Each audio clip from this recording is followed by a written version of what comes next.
I was just having a thought out there. You've been in two, you may have been in more, and I apologize for not knowing your Full resume? Yeah.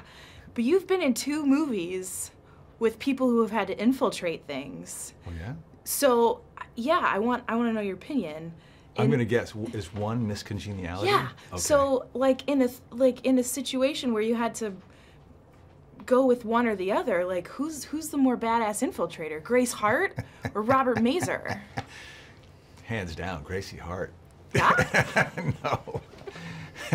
No. Is her life on the line if she enters a beauty pageant and loses? No. I mean, Candice Bergen's really mad. She is mad. Okay. Yeah. Sorry, not even the movie we're talking about, but I was like, oh yeah, he's like into infiltrating What was movies. the other movie? This movie. Oh, right. Okay.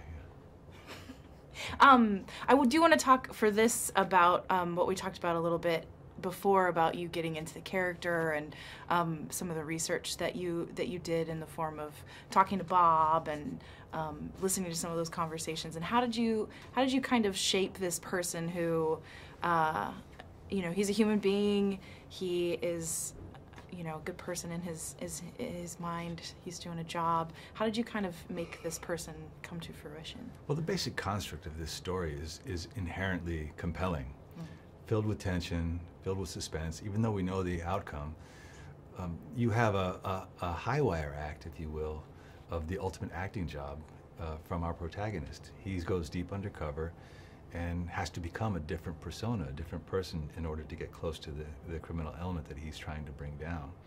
So when I was first presented with the script by Brad Furman, Roberto Alcaíno was clearly drawn as a bad guy.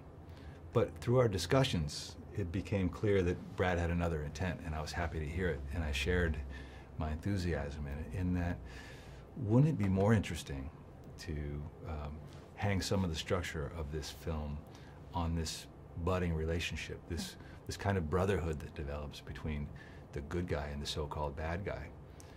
What if we make them mirror images of one another, where the themes of friendship and loyalty and betrayal and potentially redemption can be explored?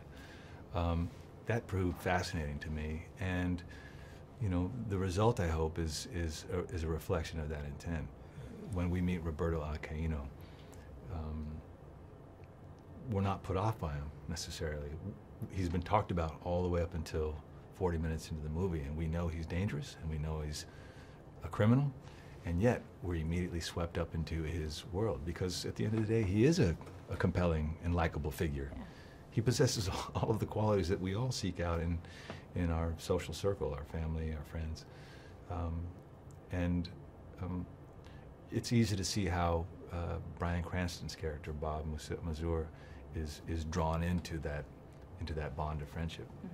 What was it? I was just over with Bryan. He's a pretty fun guy. What was it like working with Bryan? What do you mean, like more fun than me? Is Bryan Cranston more fun than me? I don't know. I'll be right back. What if he was? What are you gonna do? I can't do anything about it. I can't help it. I'm boring. Turn up your fun meter? No, Bryan's incredible. Tell me about Bryan. No, you tell me about Bryan.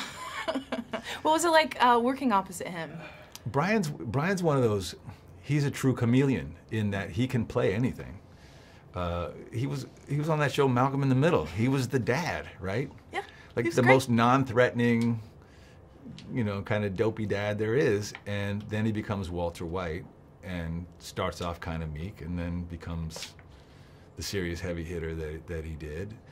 And you know, it's just a testament to his skill level. You know, Bryan's been at this for a long, long time, and the kind of success that he's enjoying now and the opportunities that are afforded to him now as a performer are not only a testament to that skill, but also to, I think, the fact that he's such a decent guy. I mean, when you've been doing this for as long as we have, and he's been at it longer than I have, and I've been doing it for nearly 30 years, and you have a choice between working with someone who's talented and kind, and someone who's talented and unkind, who are you gonna go with? The guy who has the larger Instagram following. Kidding. You're gonna go with the kind guy. And Bryan like slays it in all those categories, and you know, it's easy to work around someone as likable as him. It was really I want to fun. bash him, you know, because it's almost hateful, you know, how decent he is. Are you jealous of Bryan A little bit, Cranston's a little. coolness? A little bit. Don't be. You're great.